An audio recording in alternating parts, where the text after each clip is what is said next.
Between 1993 and 2019, Riad Salameh was the most celebrated central banker in the Arab world. Euromoney magazine named him Central Bank Governor of the Year multiple times. The IMF praised his policies so enthusiastically that one senior official said, and this is a direct quote, you could have thought they had a crystal ball, foreign investors called him a genius. Western governments trusted him. Lebanese politicians who had spent 30 years looting their own country treated him as the one institution they could not afford to discredit, because as long as Salameh was running the central bank, the money kept coming in. 6 million people in one of the most politically dysfunctional countries on earth slept reasonably well at night, at least financially, because Riad Salameh was at his desk. In 2023, he left office. France, Germany, Luxembourg, the United Kingdom, the United States, and Canada all had active criminal investigations against him. Interpol had issued a red notice.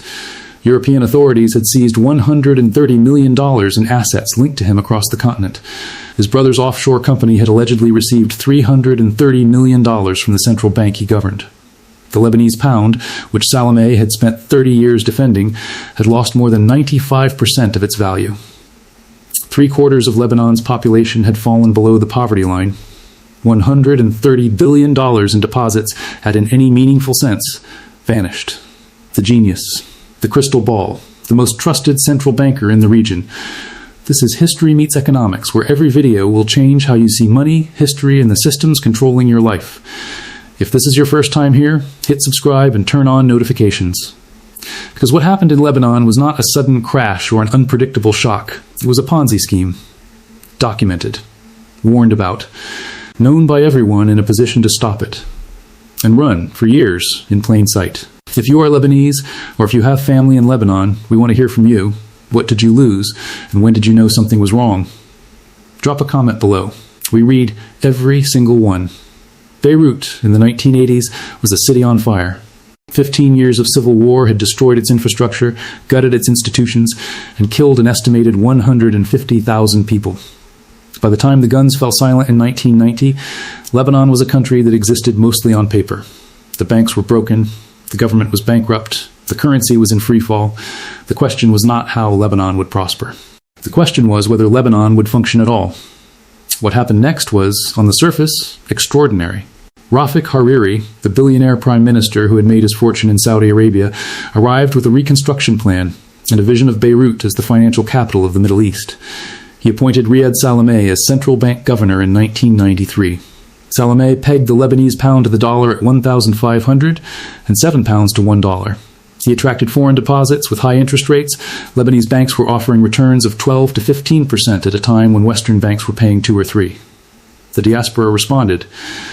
Lebanese immigrants spread across the world from Sao Paulo to Sydney sent money home. Arab investors sent money. The deposits poured in. By the mid-2000s, Lebanon's banking sector had grown to a size that was, relative to the economy behind it, one of the largest in the world. Euromoney gave Salameh the award. The IMF wrote the glowing report. And almost nobody, in polite company, asked the question that the mathematics were screaming. Where was the money coming from? It is worth pausing here on the ordinary Lebanese depositor, because they are the people who have lost everything, and the people most often missing from the analysis. These were not naive people. Lebanon has a highly educated population. The country has more universities per capita than most of its neighbors, and its diaspora includes some of the most successful professionals and entrepreneurs in the world. The Lebanese middle class understood, in a general way, that their country's politics were broken. They understood that the government was in debt.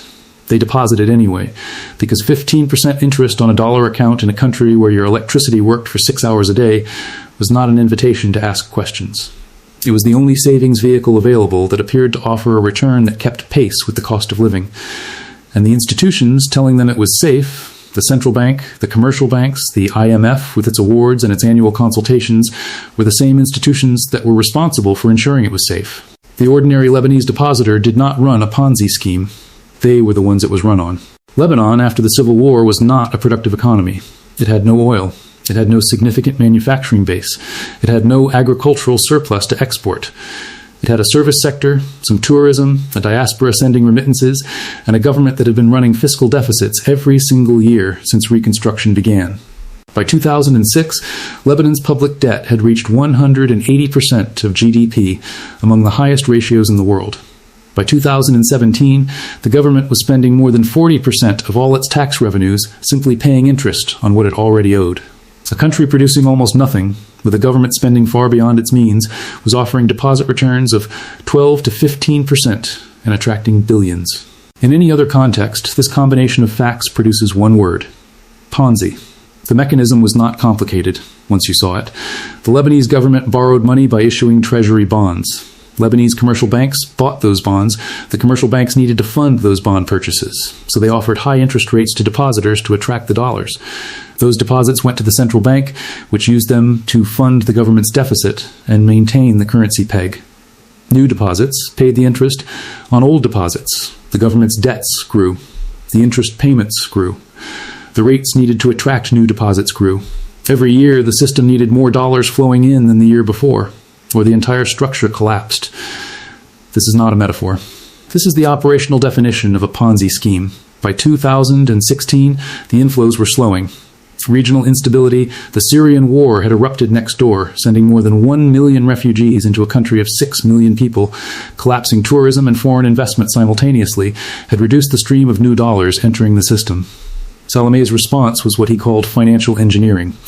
The central bank began offering commercial banks extraordinary returns, in some transactions, returns of over 10%, to transfer their foreign exchange holdings to the central bank. The commercial banks accepted because the returns were irresistible. The central bank then counted those transfers as new reserves, strengthening its reported balance sheet. What it had actually done was borrow dollars from the commercial banks, using future obligations to make the present look solvent. The Peterson Institute for International Economics later described it plainly. The transactions generated $8 billion through 45 separate deals and were accompanied by commission payments to a brokerage firm controlled by Salameh's brother. $330 million, allegedly, flowed to that company between 2002 and 2015. Salameh has denied wrongdoing. The investigations across 6 countries continue. Through all of it, the IMF visited Lebanon annually. Its reports noted the risks. They flagged the fiscal trajectory. They described the financial sector's vulnerabilities in the careful, measured language that international institutions use when they want to document their concern without actually alarming anyone. In 2018, the IMF's Article 4 consultation explicitly warned that Lebanon's financial situation was unsustainable without significant fiscal adjustment. The same institution that had praised Salameh's crystal ball in 2009 was now, in 2018, warning that the structure he had built was heading toward collapse. Salameh remained at his desk. The deposits kept coming, the politicians kept spending, the interest payments kept being made, and the warning sat in a document that had been read by every senior official in Lebanon's financial system and acted upon by none of them. The year after the IMF warning, the system collapsed, precisely as the mathematics said it would. The IMF's crystal ball metaphor, on reflection, was more accurate than its authors intended. They just failed to mention what the crystal ball was actually showing. Here's what was known, and by whom, before the collapse. And this list is not speculation. It is documentation. The Lebanese government knew. It had been warned by the IMF, by the World Bank, by independent economists, and by its own finance ministry officials. It continued to borrow. It continued to spend. The political class in Lebanon, a sectarian system that divides government posts, contracts, and patronage networks among competing religious communities, had no interest in fiscal reform, because the system of borrowing and spending was the mechanism through which political power was maintained. Cutting spending meant cutting patronage. Cutting patronage meant losing elections. So nobody cut anything. The commercial banks knew. Their own economists understood perfectly well that their deposits in the central bank represented claims on an institution whose actual reserves were a fraction of what its balance sheet claimed. Some of the largest bank shareholders were politicians. Bank Audi, Lebanon's largest bank, was later found by investigative outlet Daraj Media to have covert shareholders, including a former prime minister. The banks that were lending to the government were partly owned by the same people running the government. Whether to call this a conflict of interest or simply a complete merger of interest is a question of emphasis. The central bank knew. When the IMF praised Salameh in 2009 for steering Lebanon through the global financial crisis unscathed, what it was actually praising was a system that had been insulated from the crisis not because of sound management, but because Lebanese banks had been prohibited from buying the toxic assets that brought down Western institutions. The prohibition was wise. The underlying structure it was protecting was not. Salameh knew the fiscal path was unsustainable. He said so, privately to politicians on multiple occasions, according to multiple accounts. He continued reappointing himself 4 times to 6-year terms and continued running the system. A cynic might note that a man who allegedly steered $330 million through his brother's company had a personal financial incentive to keep the scheme running as long as possible. Salameh denies this. The European courts have not yet concluded. In October 2019, the Lebanese government announced a tax on WhatsApp calls, 20 cents per day, for using a free internet service. In a country where the formal economy had been shrinking for years, where youth unemployment was running at over 37%, where electricity was rationed and water infrastructure was crumbling, and the government had not passed a budget in 12 years, it was not the largest policy failure in Lebanon's history. It was not even the most tone-deaf. But it landed on a population that had been watching prices rise, services collapse, and electricity supplied for only a few hours per day, and it detonated something. Within hours, hundreds of thousands of people were in the streets. The protests spread across the country. Banks began closing, citing security concerns. And in the gap between one business day and the next, the informal capital controls that bank managers had been quietly applying for months became formal, explicit, and devastating. Depositors arrived at their banks and were told they could withdraw $200 per month. Some were told less. Some were told nothing at all. The accounts were still there on the statements. The money was not. The commercial banks had lent it to the central bank. The central bank had spent it maintaining a currency peg that the mathematics had long since made indefensible.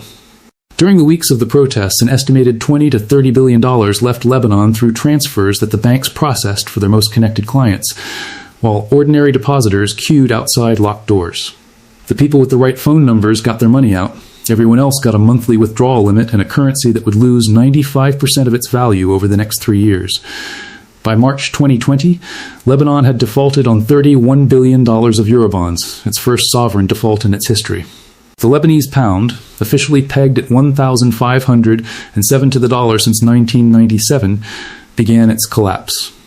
It fell through 5,000, then 10,000, then 20,000.